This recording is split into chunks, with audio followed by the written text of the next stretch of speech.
চাচা, চারপাশে এত তামাক দিয়ে সাজানো কেন?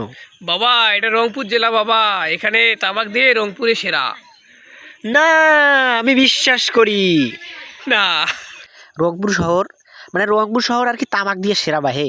এটা তোমরা তো নিজে চোখ দিয়ে দেখো, যে পাকে দুই চোখ যাইবি ওই পেশে তামাক। হ্যাঁ, এই ফিরে একটা জিনিস ভালো হয়েছে, মানুষ যে তামাক গিলা নাড়ি দেয় চারিপাশে ওই দড়িত করে দিয়ে, রোজাদার বেরোজাদার ব্যক্তির জন্য ভালো হয়েছে। মনে করো কোনো কিছু দোকান থেকে কিনে আনিয়ে চুপ করে খাবার পাবি অতত। আবার কতজন যে সিগারেট খায়, বিড়ি সিগারেট খায়, তামাকের অতত আসিও খাবার পাইবি। কিন্তু সিগারেট খাইতে যদি তামাক আনা কম লাগে, তামাকের পরিমাণটা যে এত হয়েছে তা চিন্তা করি কখনো ভাববের পাবার নেন। হ্যাঁ, এই চাহিদাটা যে কেমন করে বাড়িল, শেখ হাসিনা পালাইয়া বাড়িল নে ডক্টর ইউনূস স্যার আসিয়ে বাড়িল নে সিগারেটের দাম বাড়িয়ে বাড়িল? মনে হয় সিগারেটের দাম বাড়িয়ে বাড়ছে। তোমরা একটা কমেন্টত জানাইবেন যে তামাকের চাহিদা কেন এত। আরে যেগুলা জায়গাত আবাদ হয় না বা হে, সেই জায়গাগুলো আবাদ করো এবার।